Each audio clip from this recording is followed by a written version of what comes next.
For to be recognized, the senator from Charleston, Senator Campsen, Sure, for a question.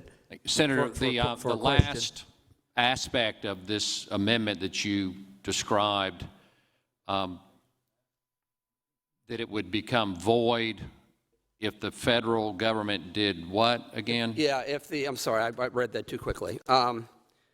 It's short, so I'll just read its entirety. Sections 1 through 8, which is the entire bill, shall be repealed by operation of law if a federal court, pursuant to a filing by the United States of America or one of its authorized executive agencies, issues a final order declaring that those sections have been preempted by the Federal Comprehensive Drug Abuse Prevention and Control Act of 1970, more commonly referred to as the Controlled Substances Act. So I'm going to make the argument shortly that there has not been preemption, but there were those that wanted to make clear that in the event the United States claimed it was preemption and in the event the district court ruled that it was, that this law would automatically be void. Okay, so my next question is, if it's my understanding that marijuana is a Schedule I drug, I think it's a Schedule I. Schedule I. And so if it moved, I don't know which schedule it needs to move to where it actually a pharmacist could dispense the drug. Is it a Schedule II? B2.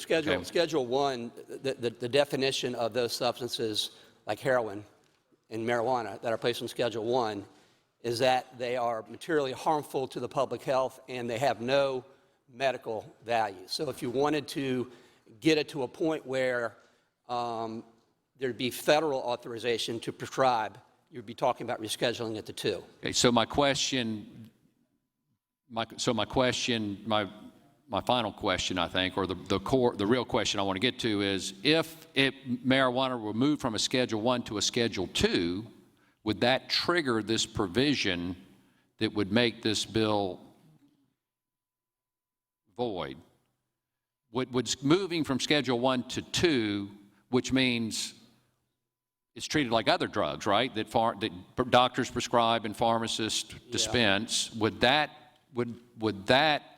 in and of itself trigger?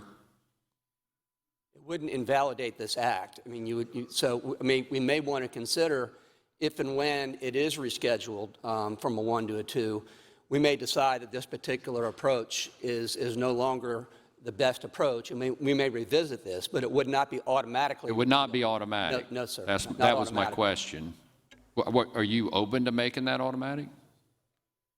Because then it'd be treated like any other drug that a doctor prescribes and a pharmacist dispenses. We could be happy to draft an amendment. I'm sure we're going to have discussions and put it on the desk, and happy to look at that. I just wanted to know that's a good what question. the playing field looks like. Thank you. I understand.